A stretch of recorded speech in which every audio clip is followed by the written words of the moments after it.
Hello and welcome to episode 8 of the Ox Sports Unleashed Lock and Ride Oxfordshire Football Roundup. There's been plenty of action as always over the past weekend, so coming up in the next 20 to 30 minutes, we've got a Women's FA Cup double-header, a dream debut for an Oxford City goalkeeper, and even some creative methods to get an Oxfordshire derby played on Friday night. Before any of that, though, we're down a main presenter for the second time in 3 weeks. This time, Mr. Ride has taken a well-earned break to the Peak District. However, I'm not here on my own, and so I'll welcome our first, I'll say guest, but he's Oxford Sports Unleashed resident reporter, and will also be making his debut in front of the camera on Thursday's main show. So, hello, Blake, how are you doing? Yeah, well, thanks, Patrick. Thank you for having me. I feel like I'm making a bit of history on the podcast, given it's normally just you and Colin. So I'm glad to be able to make my way in. Yeah, I mean, you're making your presenting debut on Thursday night, so I thought we'd give you two presenting debuts this week. But you were out on the field on Saturday, weren't you? And probably shouldn't really be endorsing it as it's not Oxfordshire, but where were you at on Saturday? Yeah, so I was working yesterday for BBC Radio Kent. They were at Western Supermare for their game against Dover Athletics. So a few Oxford City or former Oxford City names, I should say, involved in that game. So I think that's why we're going to spend some time talking about that. But yeah, freezing cold. Definitely one for the scarf and the gloves. I would have wore a beanie as well, which has been on all week at work. But given it has a Leeds United badge on, I left that one at home and just opted for the big coat instead. Yeah, I did comment about that hat when we were at City on Tuesday, but yeah, as you say, there's a few. When I looked at that lineup when you sent the form through, there was a few names on there. I mean, Jalen Jones for Dover, he was at City last year, and was he all right for Dover?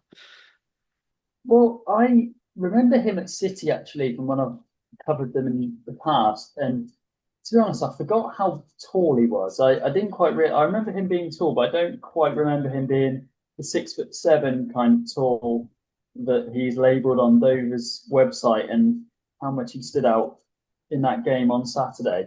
But as his performance goes, maybe it was just an off day for him. So I remember him being a very solid centre half in the past. But he did struggle to get to grips with the game yesterday, albeit Dover did win his current side, but he was nearly at fault for a goal when he actually missed a header despite his height. Ball went over the top and led to a one-on-one chance that was brilliantly saved by the Dover keeper. But probably not one to remember for him. But there were some other Oxford City names, or former Oxford City names in the game that definitely made their impact. Yeah, I mean, the one for me is Luke Coulson, who was a proper fan's favourite, and I mean, when he played for City, I mean, probably sadly going on 10 years ago now, he was a class apart, and I know for Western-super-Mare last year he was top scorer, and admittedly, haven't actually seen the top scorers chart in that league this year, so I'm presuming he's probably still a class apart, is he, at Western at the moment? Yeah, he had a really good game yesterday. I think he was one they just looked to get on the ball all the time. He was playing off the left wing so often, kind of cutting into his right foot, but very good on his left as well. In terms of the goal charts, I'm not entirely sure. I know he kind of props up here and there, but I can imagine him creating a lot of key chances more so. And of course, yeah, National League South, not one necessarily to keep an eye on given Oxford City now in the north. But yeah, Luke Colson, very good player. And another one as well, Will Dawes, who was probably my man of the match, actually. Just someone Western just want to get on the ball all the time in midfield. And he certainly played his part despite a 2-1 defeat for Western there. Yeah, I mean, Will Dawes, he only came to City a few years ago on loan from Yeovil, and yeah, I mean, he looked great when he was at City, but sadly Yeovil wanted him back, so we didn't get to enjoy him for that much. But yeah, it's always good to see ex-Oxfordshire players going about. I'm glad some of them seem to play better than others, especially Luke Coulson. It's always good to see how he's doing. But yeah, there's a lot of games going on this weekend, and it was Women's FA Cup, which we've been covering quite a lot in recent weeks. Oxford City on a historic run. They hosted Swindon Town on Sunday. And obviously, me and you, Blake, went down to City on Tuesday to speak to Leon. City did sadly lose 3-0 to Swindon, but we spoke to him on Tuesday, didn't we? And he was going on about how Swindon pretty much a full-time team, aren't they? And was full of praise for them. So despite a 3-0 defeat, City can probably be proud of only limiting them to that. Yeah, I mean, he was very complimentary about Swindon when we spoke to him last week at that training session we went to, and I'm sure he wasn't trying to give away too much, but I think he was probably speaking as if 3-0 would be a rather modest result for City. He mentioned about Swindon being a league above, but probably effectively two. He said he kind of expects them to be a third tier side before too long. So yeah, shame for City, but groundbreaking and record breaking this campaign has been to reach the second round proper. City had it was 750 plus attendance again, so really good attendance, and that's the third time this run that they've broken their record attendance. So really good to see that as well. And Oxford United kicked off at midday in the same competition.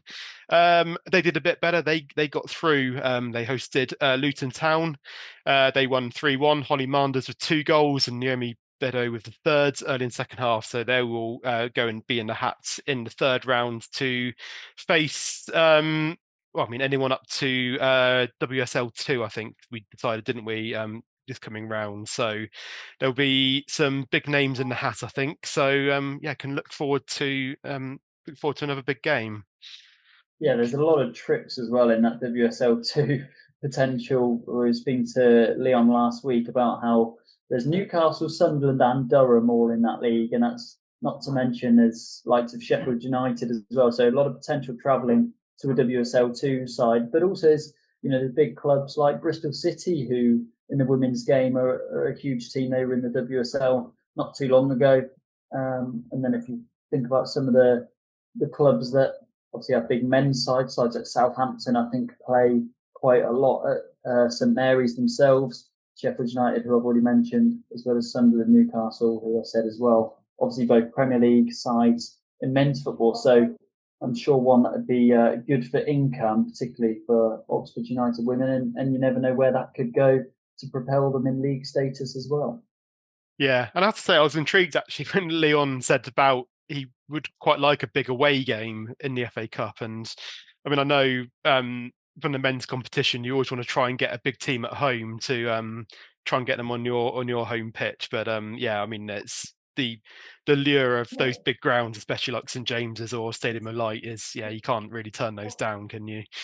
Well, it's what you kind of prioritise, isn't it? Do you want kind of a big game where you're going to get big gate receipts and potential long-term effects to be huge, or would you rather try play the next lowest side in the competition and get as deep a run as you can? Yeah, I mean, I'd sometimes go along with that, but I've seen my fair share of them where you get the lowest side in the competition and it bites you. Oxford City have a very famous one against Redbridge a few years ago, which people don't like to mention around the club because it was it should have been an easy tie to round 2, but unfortunately, City fell on the banana skin. Talking of Oxford City, probably a good link to talk about their game on Saturday. Actually, a rare goalless draw for City, who seem to have goals at both ends a lot this year. After City had a debut goalkeeper, Jamie Parlington. He joined from Lincoln City in the week on loan. And he turned out to be the hero. He made several saves for his clean sheet. And there was 2 late double saves that really stuck out for him that game. So a really good way to make an impression. And so Andy Gates, City's media manager, interviewed the City keeper after the game, so we can hear what he said about his performance and obviously coming into the game. Jamie, welcome to Oxford City. Not too many better welcomes than a clean sheet and a player of the match performance. That was pretty incredible out there. How did you find it? Yeah, it's nice to get going in that manner, really, get the clean sheet, see the lads, and obviously only spend 40 minutes in the change room before going out there and getting to know everyone. But it's kind of nice getting thrown in at the deep end sometimes. You don't really know what's happening, and yeah, clean sheet, kind of take it away from home. What's it like in the dressing room? You know, you literally met the lads when you're walking up the pitch for the, you know, sort of pre-game inspection you do. You're back in the changing room. Managers setting out the instruction. You know, who's getting around you? What kind of, you know, what information do you have to literally take on board really quickly? The lads were brilliant. Everyone come in and welcomed me.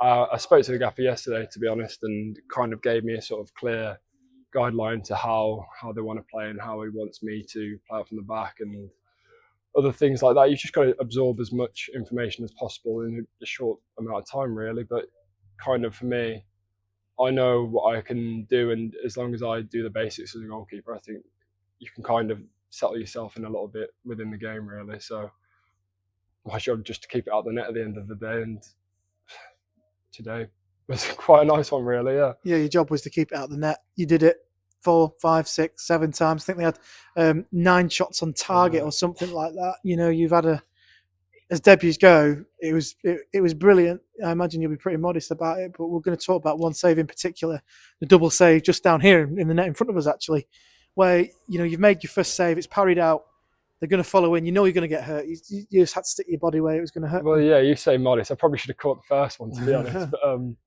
yeah, I've seen the first shot late, and then I've just seen him coming towards me, and I've just gone, tried to get anything to it, and luckily I've managed to get it away from him before he's clocked me one. So it was it was real good. And to be honest, I think it takes away from the job that the boys in front of me did as well, because defensively we were solid. We were under Lacoste for quite a lot of moments in that game, and the boys were brilliant, heading the ball out, second balls and everything. So again, it's a whole team performance, really, and I was really impressed.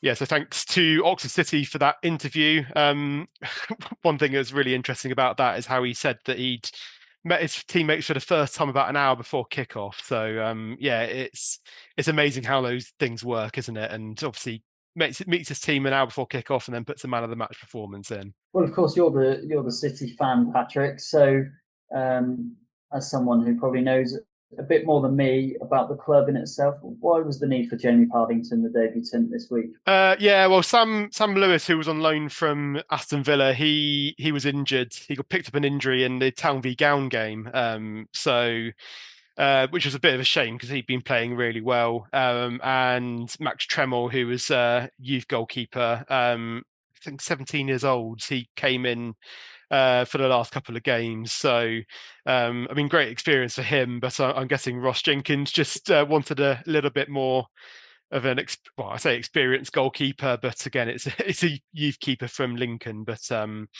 probably a player who's more suited to senior football, to not put Max Tremmel in the deep end too much. So I think that's the reason why he's come in. He's 6'5" as well, so pretty tall keeper.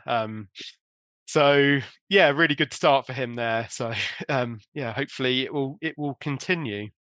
You're right. That is a bizarre scenario, isn't it? To meet your players kind of on the same day as which you're playing. I mean, luckily for a keeper, it doesn't affect you too much in terms of wanting to play a particular way tactically, as it potentially would for, you know, a player of any other position on out pitch. But still a bizarre one, isn't it? To how you might celebrate after the game, but you may not even know much about Oxford City's season in which they've struggled to keep clean sheets, really. So a result I'm sure he can be happy with without actually realising it.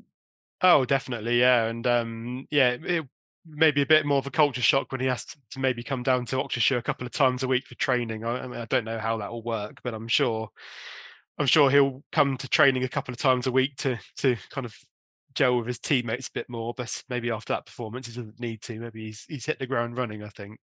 And talking of hitting the ground running, well, Banbury United, they're 3 wins in 3 after this weekend.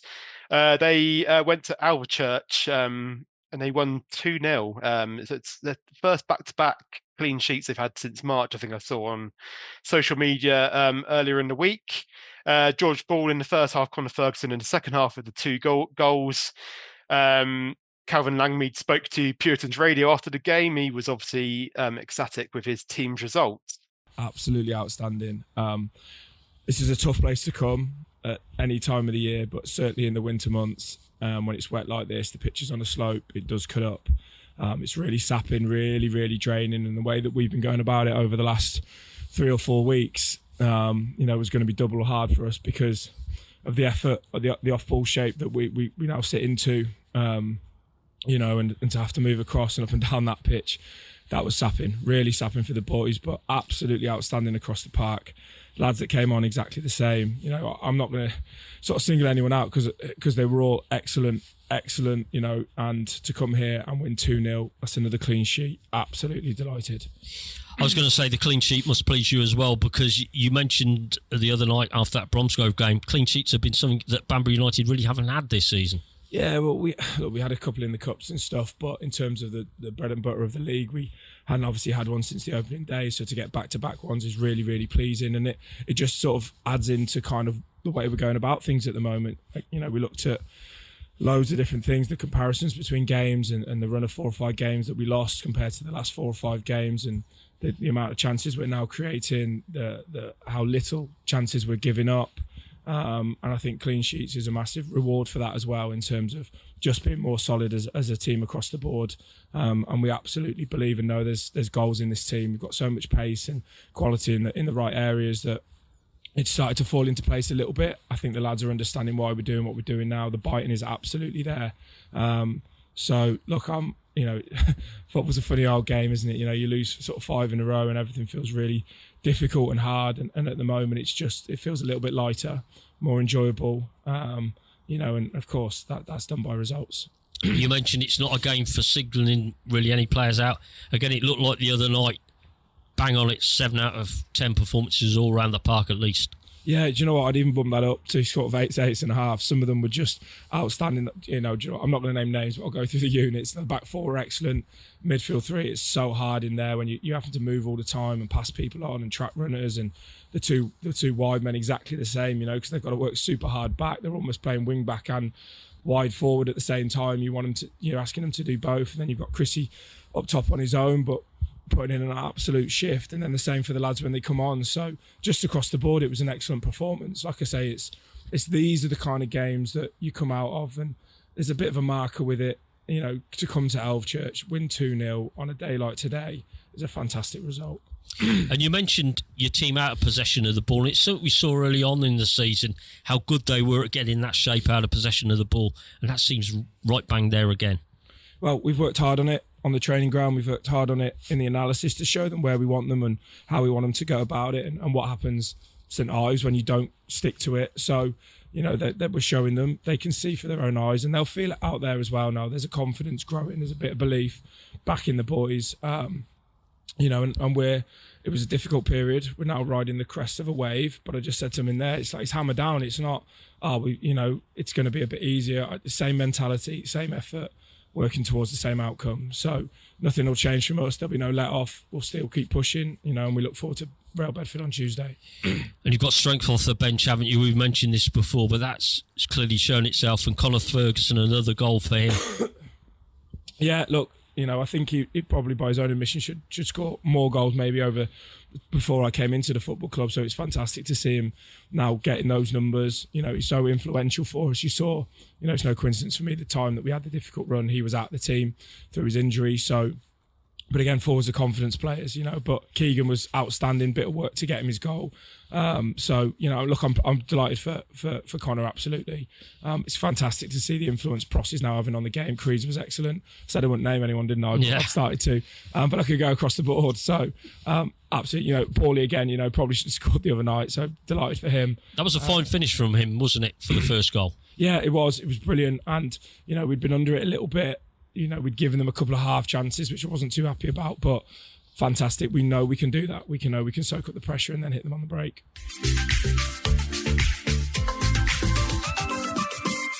Yeah, so thanks to Dave England and Puritans Radio for that interview. As I said, Calvin Langmead's obviously very happy. His team, had a bad run of form until a few weeks ago. So, yeah, I'm sure he'll be very happy with a turnaround of form. You thought? Yeah, I wonder how happy he actually is, because given his voice in what we just heard, sounds like he lost it a little bit. So maybe it was a lot of shouting on the sideline, or maybe just kind of the changing weather coming into effect for Kelvin there. I'm sure probably a mixture of all of them, isn't it? But yeah, it's probably shouting a lot on the touchlines as well to celebrating the win. But yeah, really good to see Banbury having that turn of form after a few iffy months. And yeah, looking the right way up the table as well. So good to see that. And Thame United, another team that are flying up the table as well. They had a very bad start to the season. They lost their first 4 games, but now in mid-table, and they won 4-1 away at Rayners Lane this weekend. It was 1-0 at half-time. Louis Walsh scored, and then Ethan Lack, Walsh and Greg Hackett scored in the second half for a comfortable 4-1 win. Yeah, now in 11th, comfortably cleared the relegation zone. Still a few points away from the playoffs, but I'm sure they're happy with where they are after that start to the season. Didcot Town in the same level. They had another really long trip this weekend. Kind of in the same boat as Oxford City, really, where they're in a league which probably doesn't really fancy them that much, where there's a lot of travelling. It's really tough having to get on a really long coach journey every other week. And I think I know in summer they wanted to move to the south, to the same league as Thame, where the travelling's a lot less. But unfortunately, with those leagues, the boundary has to be somewhere, and it always seems to be around Oxfordshire where the boundaries fall. So it's a bit of a lottery. Unfortunately, lost 2-1. Cameron Mills equalised with Didcot in the second half after Exmouth took the lead. But Exmouth took the lead again late on in the last 10 minutes to see them to a win. Jamie Heapy a bit frustrated. He felt his side should have got something from the game. So we can hear what he said when he spoke to Daz King after the game. I said to him, "No, we should never have lost that game. Never. 2 poor goals, but on the balance of play, especially the second half, we started well. Started the game really well. First 20, 25 caused them problems. Didn't score. Then they scored their first shot on target, didn't they? Yeah.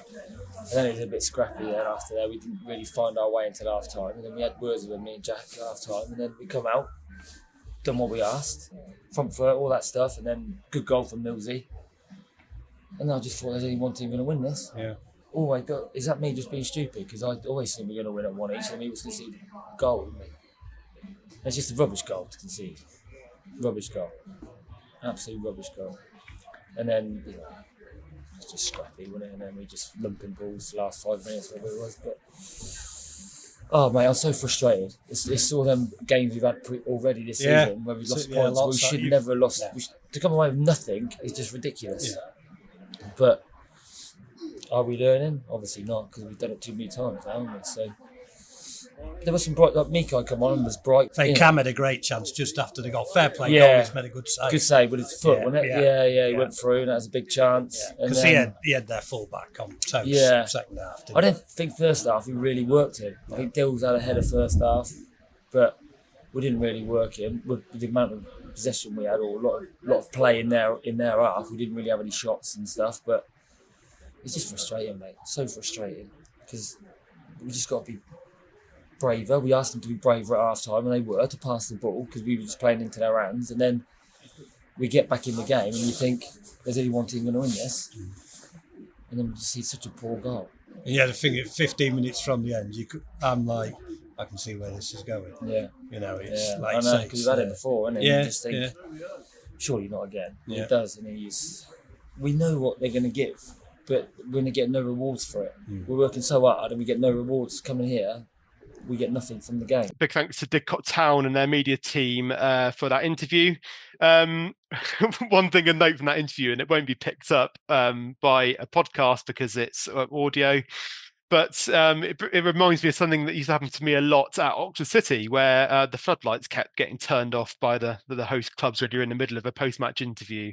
I mean, I don't know. I mean, you've covered a lot of games, Blake. Hasn't you ever had anything as bizarre as that happen to you when you're doing interviews or anything? I have actually, yeah. Not in football though. When covering some cricket, you often, after a T20 game and it's kind of 10:30 in the evening, they want to turn the floodlights off so they don't upset the residents, particularly in kind of a city centre. So yeah, I've had that a couple of times.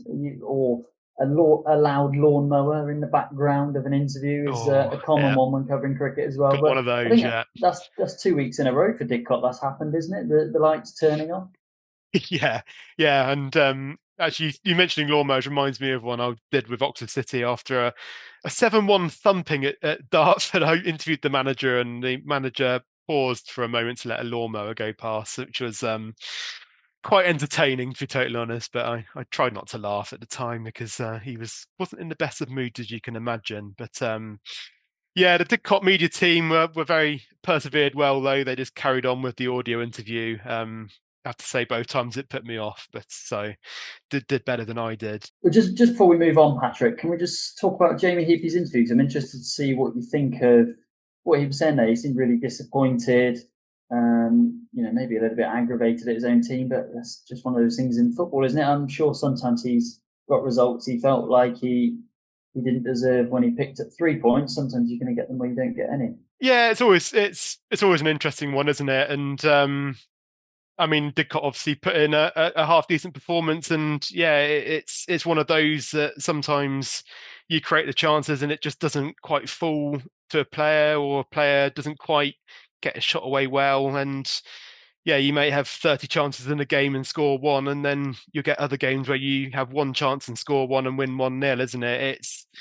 It's the beauty of football, and I mean, it's nice to see that he's always feels there's room for improvement, doesn't he? And he's always very honest with his post-match interviews, and even when they win, sometimes he wants a bit more. But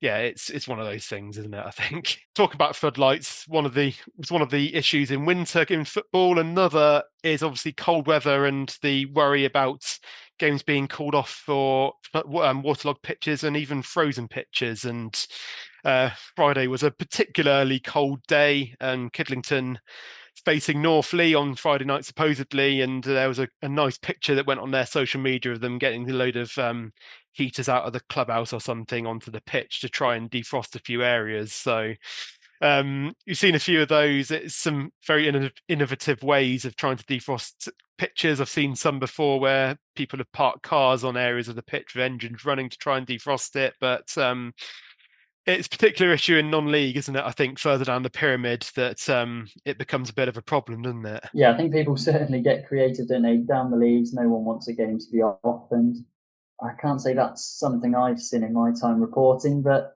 I guess a similar one is what I have seen when you get a picture of too much water on. I've seen people getting towels out and things to try soak it up. I suppose that's not too far away from this case at Kidlington in their game against North Leigh this weekend. And as you mentioned as well, a local derby, of course you want to get the game on, and you don't want to let people down on their Saturday afternoon, and also you don't want to rearrange a game for a Tuesday night when it's probably going to be -3 or 4 degrees.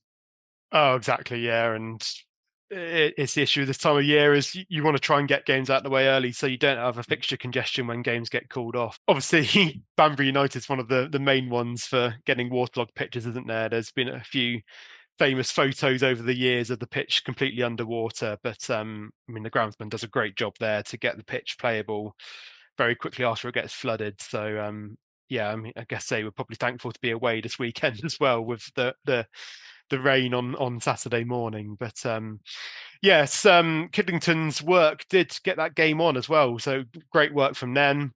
And they picked up a win against their Oxfordshire rivals. They won 3-1. Pat Osborne, Joey Ost and Kyle Chester got the goals there. So that finished 3-1, and there was a last-minute second yellow card as well. So there's a red card in there for good measure too. One other Friday night game, Milton United hosted Hollyport. Slightly less of an issue there because Milton play on a 3G pitch at Beaconsfield Town at the moment. Milton won 1-0 thanks to a Lewis Hayden goal, so that's a good win for them there.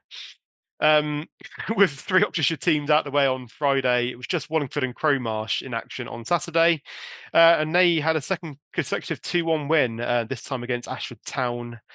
Harry Bonner and Tyler De Cruz with the 2 goals there, and Ashford did get a goal back in the second half, but they held on for that again. And worth to say as well that that's put them second in the division as well. So Ardley and Wallingford's first and second in the combined counties Premier North. So really terrific season for the two Oxfordshire sides there. And obviously hope that they stay up there and can get a couple of promotions this coming year. So looking at the United Counties League, Easington Sports, they had their game on this week. They had a couple of weeks out. They drew 2-2 with Leicester Nirvana.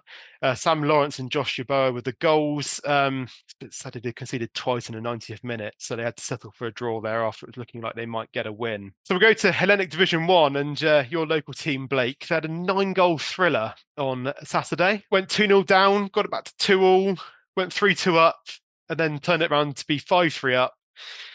Cheltenham did then make it a nervy final 15 minutes to make it 5-4 on 75 minutes.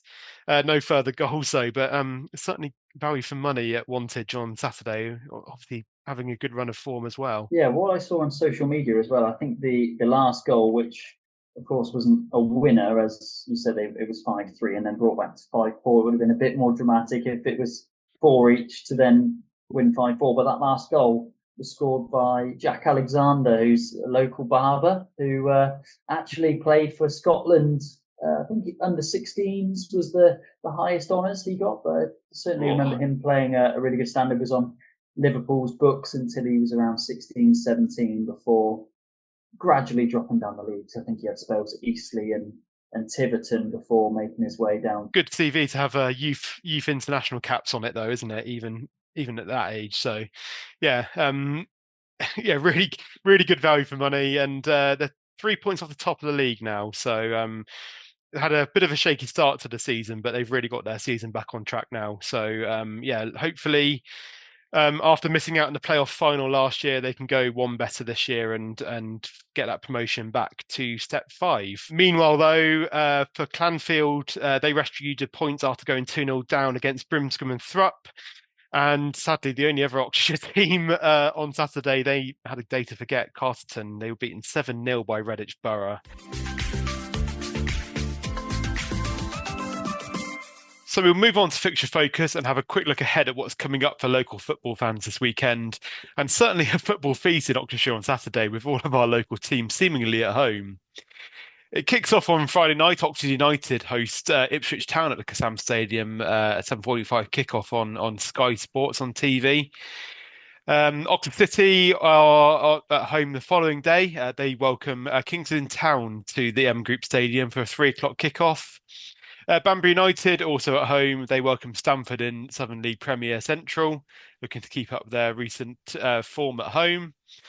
Thame United, they welcome Ardley to the ASM Stadium in Southern League Division 1 Central, while Didcot Town complete the set of teams at home.